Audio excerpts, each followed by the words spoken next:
This week we are talking all about surveys and how suppliers come into store and they run surveys on these stores, but then distributors do the same thing. So this week, this episode, it is talking about how surveys play a big factor in the alcohol business, the retail side, and just what are these suppliers and distributors even looking for when they plan a survey and want to see their products in the market. Hey everyone, I'm Trey. And that guy is Frank, aka my dad. Our family has been in the alcohol business for over 30 years. We currently have 6 liquor stores and 2 bars in Tampa, Florida. Subscribe to our channel to get a behind the scenes look at what it takes to operate in the liquor industry.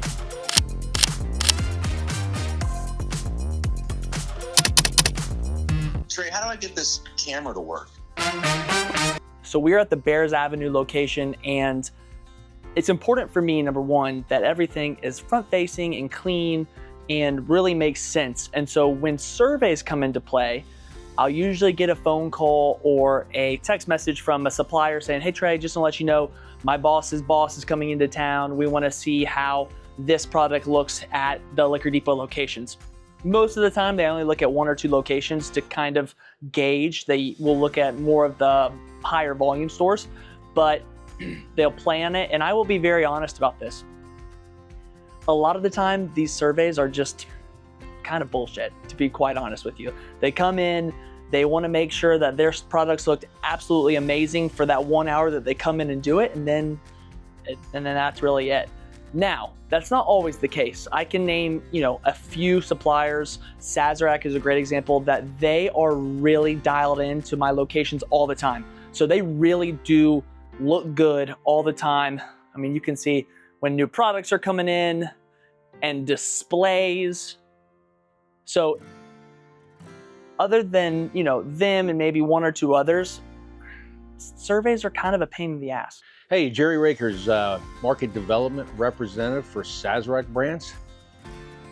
So Trey was talking, and we were talking a little bit about what goes into surveys. We recently had a survey here in Tampa, really covered all of our territories, included a few stores from around here, 2 of the Liquor Depots. So at the end of the day, a survey is really, quite honestly, it's a dog and pony show. You are trying to create an unrealistic look in your stores that as if you are the only supplier that matters, the only supplier that has any significance out there. So the expectation for a survey is to actually rearrange a lot of things on shelves, displays, all this kind of stuff. Fortunately for us, with the relationship that we actually have with Trey and Liquor Depot, most of that stuff actually exists in his stores.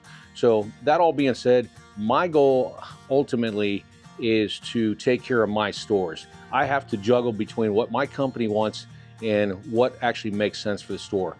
What the company typically asks for is not always in the best interest of the customer. I've been in this business for 30 years. My success in this business is I have friends I sell liquor to. I don't have any customers. So I'm never gonna jeopardize my trust and my relationship and to go overboard for what it is. With surveys, management will actually typically ask for probably another 20-30% more of what is actually expected or what's realistic. As I said, the good thing with Liquor Depots, most of everything that they ask for actually exists in here based on the relationship that we have. And our relationship with Liquor Depot is deep rooted. Trey was one of the original adopters of the market development program. And that being said, business has increased every year. We were up 15% last year. And so then when it comes to doing surveys in a store like this, it makes it real easy because we're not going to ask, we have a good reputation. We're not going to ask for something that is not unrealistic, and we're not going to sell you something that we don't believe is not going to sell in your store. So that's really been my key to my success with surveys. My name is Ron Worrell. I'm the state manager for Sazerac. And one of the big things that is critical in this industry is making sure execution always looks tight, right? And so in this industry, it's pretty standard protocol for supplier partners to go out there and survey stores, meaning we want to see what our products look like, right? The way that they engage with the consumer when they walk in, we want to see our brands show up the right way, right? There's a lot of things that our marketing teams and our brand teams draw up. And the expectation is that when you walk into a store, that is what you ultimately see in real life when you shop it, because a lot of those critical executional parameters really matter as far as how the consumer shops, right? A lot of folks read things left to right, right? So certain brands have to show up in a certain order on the shelf. Where they are visible in what we call the strike zone, for example, needs to be at eye level from thigh to shoulder height, so you can see it right when you walk in front of you on the shelf, right? A lot of folks don't know this, but 80% of what people buy is actually off the shelf, right? So it's really critical that our brands show up on the shelf, on display, as well as in the transaction zone, which is an area that has a lot of impulse, right? Everybody shops grocery stores, they see things right before they check out, and it's a great time for people to pick up something maybe they want to try for the first time or haven't seen before. So it's a great chance for innovation to show up, new brands, discovery, and ultimately a way for us to continue to grow and expand our assortment with our consumers and help grow our retailers' business as well. We believe that if we execute at a high level, it also helps our retailers perform better, make more money, grow their business, and as well as make consumers be able to find their brands to the best of our ability possible. Now, here's one thing that we do that I don't let other brands and what you'll kind of see in other stores that you guys go visit.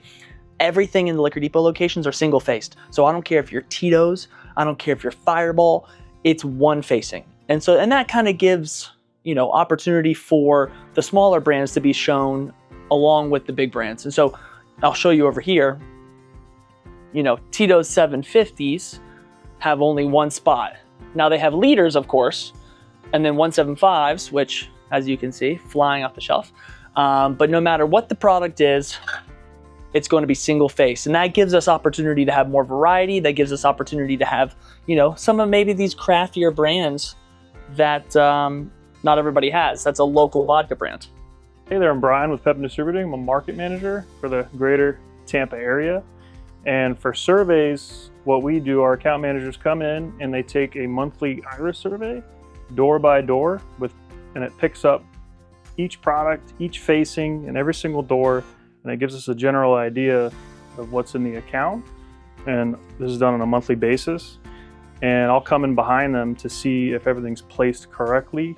Typically, I like a price flowed organization, like a customer flow. So the customer usually, you find out where the customer comes in, he walks in, he sees the singles, and then I'll go into the RTDs, crafts. Then you go into the imports, premiums, and then budgets. So that's your price flow that we're looking for. Customer flow. Morning, buddy boy. Good morning. What you up to? What? I gotta go bury a chicken.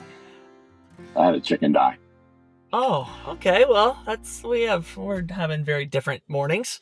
What do you think? Well, we are doing this Behind the Bottle episode all about surveys and 30 plus years of experience. I wanted to get your 2 cents on how surveys were for you. Surveys were a joke, kind of.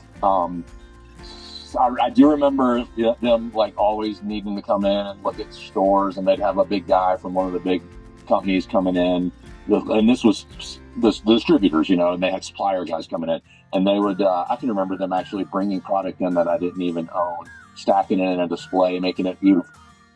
Wow! I'd come in, look, give them a big thumbs up, and then they would come break it down and take it away, probably to the next store. Yeah.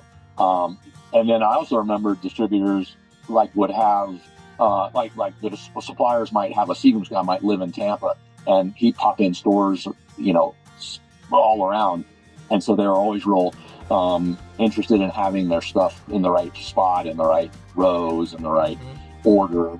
And like I remember Smirnoff, when they first started getting into flavors, they had apple or ARVOC is what they call it, ARVOC. So apple, raspberry, vanilla, orange, citrus, and they would have to have that all done, and they're always really on that. I still remember that. But it was kind of I don't know. It was just silly. Yeah. But they got paid for it. The distributors got paid from the suppliers for it. So it was something they had to do, I suppose. And I will mention, and I've mentioned this already, but I think it's important too that it really depends on the supplier, and if they are nourishing the stores and really keeping the relationship strong throughout the year, surveys are no big deal and they're legit. But it's the time when you're getting a phone call from somebody who I haven't talked to in 6 to 8 months. Hey, Hey, listen, speaking of phone calls, I got the insurance guy calling. Listen, have a good day. I love you. All right, love you. Thanks. Bye. Bye. For someone who's retired, he sure does. He sure does have a lot of stuff going on. So, good insight, though. Good insight.